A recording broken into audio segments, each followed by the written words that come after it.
हमारे यहाँ बहुत सारे लोग जो है वो अगरबत्तियाँ और खुशबुएं लेकर जाते हैं कब्रों पर, जैसे कि हमें बाइबल मुकद्दस में कोई हुक्मिया कहा गया हो। लेकिन आप सब जानते हैं कि बाइबल मुकद्दस में जो नया अहदनामा है, खुदावंद यीशु मसीह की तालीमात में कब्रों पर जाकर अगरबत्तियाँ जलाना, कब्रों पर जाकर खुशबुएं चढ़ाना या लगाना या चादरें चढ़ाना या फूल चढ़ाना जो है, नए अहदनामे के मुताबिक मसीहियों को कतई इसकी इजाजत नहीं है।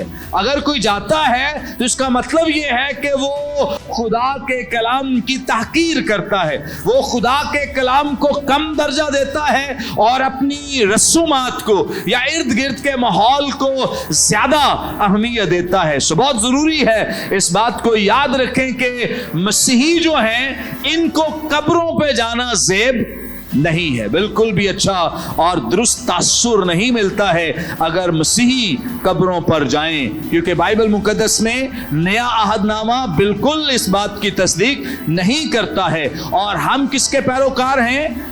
खुदावंद यीशु मसीह के हैं। बहुत सारे लोग पुराने अहद के हवाले देते हैं उन मुर्दा हड्डियों के, उन कब्रों के और मुख्तलिफ अंबियाए कराम के लोगों के।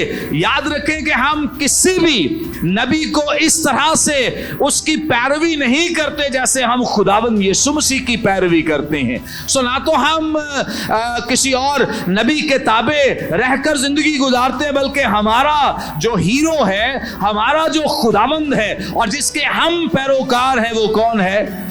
वो खुदावंद यीशु मसीह है। इसलिए जब खुदावंद यीशु मसीह ने हमें ऐसी तालीम नहीं दी है या ऐसा करने के लिए नहीं कहा है, तो इसका मतलब यह है कि हमें फिर खुदावंद यीशु मसीह के ताबे रहकर इन चीजों को करना जरूरी है कि जो खुदा के कलाम में और खुदावंद यीशु मसीह ने हमें सिखाया है वो करें, और जो करने के लिए नहीं कहा है वो हम ना करें। आमीन।